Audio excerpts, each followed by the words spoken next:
I am Wesley K. Herman, MD, founder of Vision Quest. We have something we would like to share with you about the proper technique of placing eye drops. Eye drops are used by most Americans and many of our pets. Eye medicines can be drops or saline.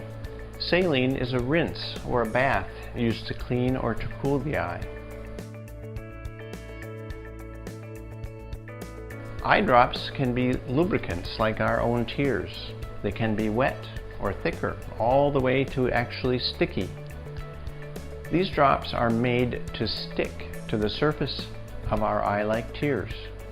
They are made to be adsorbed onto the surface of the eye. The technique of placement of teardrops like this doesn't really matter as much because they are not designed to penetrate the cornea. They are sticky and often thick. They can create a barrier on the surface of the eye that can sometimes interfere with the placement of therapeutic drops that are designed to penetrate the cornea. Realize that eye drops can come in concentrations from as little as 1/1000th of 1% to over 10%. Think of how much of that little bottle of eye drops is real medicine, therefore. The technique of application of drops designed to penetrate the cornea to be absorbed is therefore very important. If we review the anatomy of the tear drainage system of an eye, the reason for this will become apparent. The watery tears are made in this little gland called the lacrimal gland at the upper outer corner of our eye. This gland secretes an aqueous tear that is wiped across the eye by the eyelids. The eyelids are acting virtually like a windshield wiper that pulls the tears across the cornea and into this little corner where there are two drains that allow excess outflow to leave the eye and go down into the nose and essentially into the throat.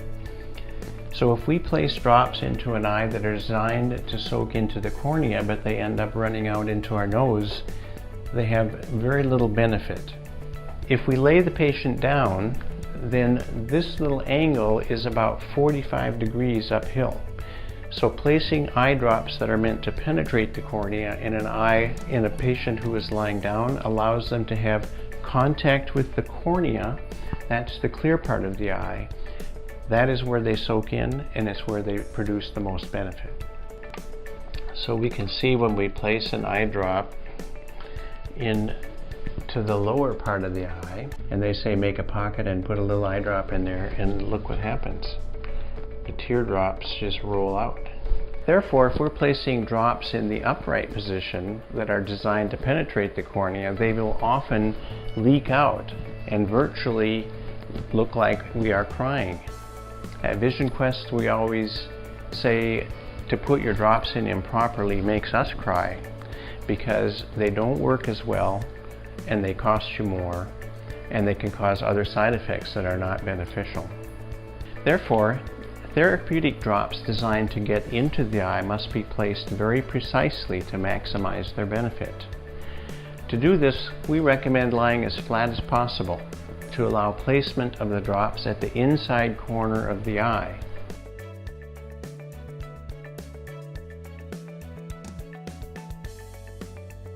In this position, the tear drainage system is at an angle of approximately 45 degrees uphill, allowing the medicine to stay in contact with the cornea to allow it to be absorbed more efficiently.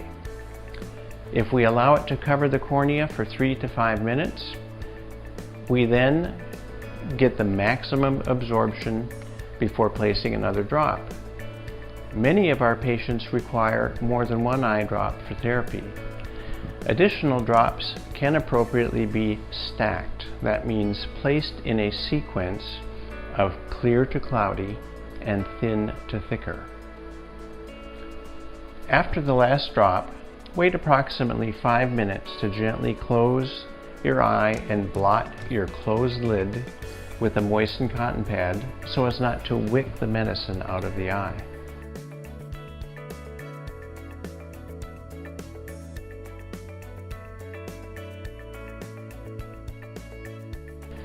Tear-like drops can now be placed as needed on the eye in between, but not immediately before placement of additional therapeutic drops.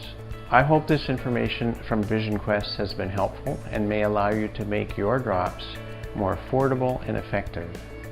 Please reach out to us if you have any questions. Thank you.